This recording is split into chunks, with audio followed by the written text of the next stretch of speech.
Vous avez 65 ans, mon jeune. Je vois le cœur d'un homme de 75 ans. Remarquez, à 75 ans, on peut vivre longtemps. Sans femme, sans tabac, sans alcool, c'est ça? Ouais, surtout sans alcool. Ça va être la belle vie. Ce qu'il y a de sûr, c'est que ce film m'a donné envie de boire un petit canon. Une chiasse. Bonjour à vous les petits cinéphiles, et aujourd'hui une nouvelle sortie ciné avec le dernier film du grand Gérard Depardieu, Les Volets Verts. Ce film est adapté du roman éponyme du même nom écrit par Georges Simenon, et à savoir que c'est la deuxième adaptation de Georges Simenon à sortir cette année avec Gérard Depardieu après le film Maigret, dont la vidéo est disponible sur cette chaîne bien évidemment. Et nom de Dieu, qu'est-ce que t'es déjà en train de faire? Ah, et ben je fais comme GG, je vois un petit canon. T'as vraiment plus de respect cette fois. Ce film est réalisé par un vétéran du cinéma que j'apprécie plutôt bien, Jean Becker, 89 ans quand même. Et donc au casting, on a le vétéran, le dieu du cinéma français, Gérard Depardieu. À la tienne GG. Casting complété par la jeune actrice Stéphie Selma. On a également la présence de Fred Testo. Ah bon, il était dans le film? Pas beaucoup, mais il était. Et surtout, tu as ses vieux amis, Fanny Ardant, Benoît Poelvoorde, avec qui il a collaboré maintes et maintes fois au cours de sa carrière. Tu comptes pas te saouler toute la vidéo quand même. Ah, et ça parle de quoi ton navet? Les Volets Verts dressent le portrait d'un monstre sacré, Jules Maugin, un acteur au sommet de sa gloire dans les années 70, sous la personnalité célèbre, l'intimité d'un homme se révèle. Et je dois dire que je sors de ce film un peu mitigé. Moi, je vais m'en sortir bourré, je pense. Ta gueule! Au niveau de la réalisation, il faut dire que c'est très académique.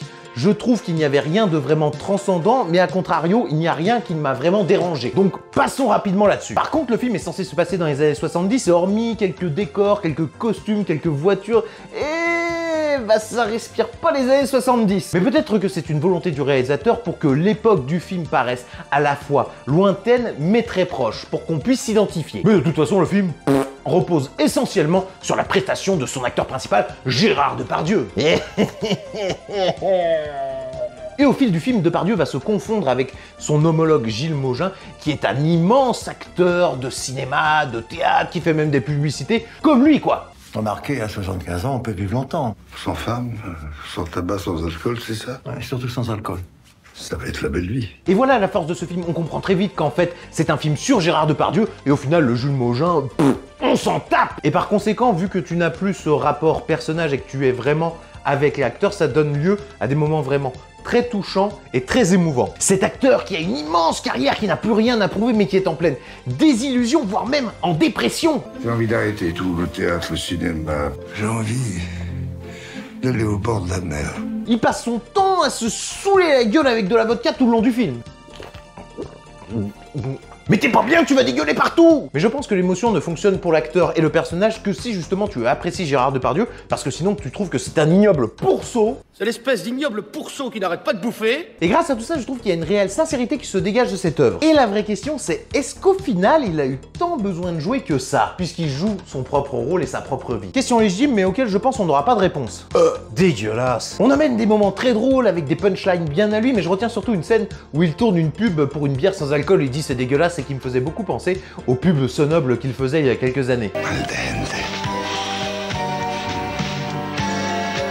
À travers le parcours de Jules, on pourrait presque retrouver un côté Nicolas Cage dans le film Living Las Vegas avec ce personnage qui se suicide à petit feu avec l'alcool. On a aussi un côté nostalgique d'une époque révolue où la vie avait l'air d'être plus simple, moins stressante, et en fait, le personnage est en deuil de cette époque et il la regrette. Et tu te rends compte que ce mec, à part la bibine et son travail, n'a plus rien dans sa vie. Il y a aussi une autre scène qui m'a fait un peu rigoler. Alors, t'as le personnage de Jules qui a oublié sa réplique au théâtre et après il va apprendre en gros en 10 secondes tout le menu d'un restaurant et il va réciter. Est-ce que c'est pas d'une certaine manière pour enlever les critiques qu'on lui faisait, qui jouait à l'oreillette, qui savait pas retenir son texte et tout ça? Vous me direz dans les commentaires ce que vous en pensez. Un autre gros point fort du film, ce serait les scènes avec Fanny Ardant et Benoît Poelvoorde qui sont ses amis dans la vraie vie, et c'est vrai que tu ressens une vraie alchimie entre eux. Ils ont de la peine pour ce personnage qui a l'air plutôt sympathique et qui se détruit à petit feu et qui a un immense talent, comme doit faire sûrement Gérard dans la vraie vie. Et comme toi aussi. Oh putain!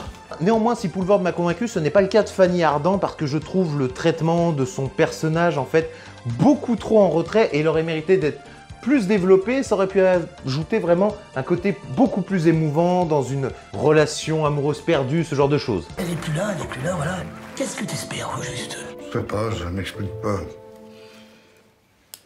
Quand on aime, est-ce qu'il faut pas toujours espérer? Au final, on n'en sait pas trop. On sait qu'il lui écrit des lettres, mais pas plus. Pour finir, j'ai beaucoup aimé le rôle de Stéphie Selma que Jules prend sous son aile avec sa petite fille et qu'il veut aider. Je vous admire, Je vous aime vraiment beaucoup. Et ici, pareil, leur interaction fonctionne à merveille et GG arrive même à nous émouvoir quand il s'occupe de la petite fille de cette dame. Au niveau du scénario, bien que la fin soit très prévisible, eh ben j'en sors mitigé parce que ça n'a jamais vraiment réussi à m'emmener. J'ai plus l'impression qu'on prend un passage de sa fin de carrière et puis certaines choses dont on nous a parlé restent en suspens et ne sont pas résolues, ce qui est un peu dommage. Bon, espérons quand même que ce film ne soit pas prémonitoire. En tout cas, moi je suis bourré et j'avais prédit. En bref, un film qui m'a déçu. Cette histoire commence à sentir un peu le sapin pour Gérard Depardieu, mais force est de constater que le film a quand même réussi à m'émouvoir, grâce notamment à l'immense talent d'acteur de notre Gérard national. Est-ce que ça vaut de payer 14 balles pour ce film? Pas sûr. À recommander pour ceux qui avaient aimé le roman, ou alors surtout pour les fans de l'acteur. N'hésitez pas surtout à me faire vos retours en commentaire, de liker, de partager comme d'habitude, et moi je vous dis à bientôt!